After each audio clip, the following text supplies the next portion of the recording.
Does death occur when the heart stops beating? Modern-day medicine argues no. By most accounts, the point at which death is declared is when the heart has stopped beating and there's no longer any brain activity. Through the development of CPR, a person can have no heartbeat but still live for several minutes while their brain is still receiving oxygen. As of 2013, King County in the Seattle, Washington area had the highest cardiac survival rate in the world, at about 62%. In comparison, another big city, New York, had survival rates only in the single digits. Why is there such a discrepancy?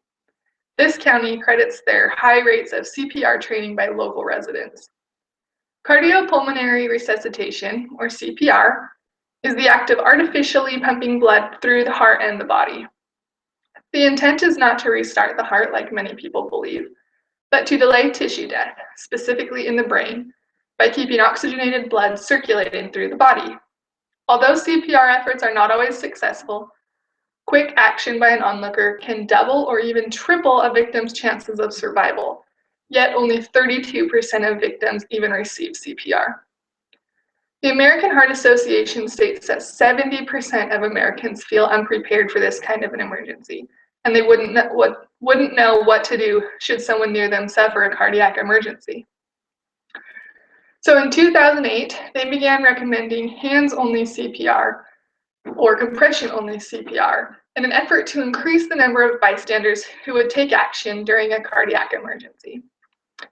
Hands-only CPR, sometimes referred to as CCR or cardiocerebral resuscitation, emphasizes chest compressions and eliminates any mouth-to-mouth or rescue breathing contact between a victim and a person rendering aid.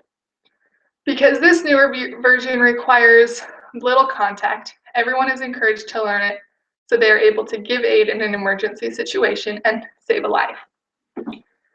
Hands-only CPR has been proven to be just as effective in adult cardiac arrest victims, and it's easier to remember and easier to perform. According to the American Red Cross, 88% of all cardiac arrests happen at home, so learning this skill is extremely important, as the life you're most likely to save is someone in your own family. In 2009, that's exactly what happened to 33-year-old Kathy and her husband Scott Harden of Flagstaff, Arizona. One night while she lay in bed, Kathy went into cardiac arrest and had no heartbeat. For 18 minutes, she lay unresponsive as her husband Scott administered life-saving hands-only CPR while waiting for EMS to arrive. Due to Scott's quick response and his EMT training, he was able to start the chest compressions immediately, which doctors say was crucial for Kathy's complete recovery. Hands-only CPR is easy to learn and easy to perform. It focuses all the attention on chest compressions using the hands, as the name implies. It's a series of fast compressions, at least 100 per minute, pushing down in the center of a victim's chest at least 2 inches. In an adult who is breathing normally until the moment of cardiac arrest, the blood already contains enough oxygen to keep their organs, and specifically their brain, alive and functioning for several more minutes. The difficulty then is that the oxygen can't nourish the cells and the organs or the brain unless it's being circulated. Circulation is normally done automatically through the beating of your heart, but when the heart stops, it needs to be done manually, so this is achieved through chest compressions. The American Heart Association says sudden cardiac arrest kills more than 400,000 people in the United States every year due to lack of intervention by bystanders. Knowledge and fast action by bystanders can greatly reduce this number.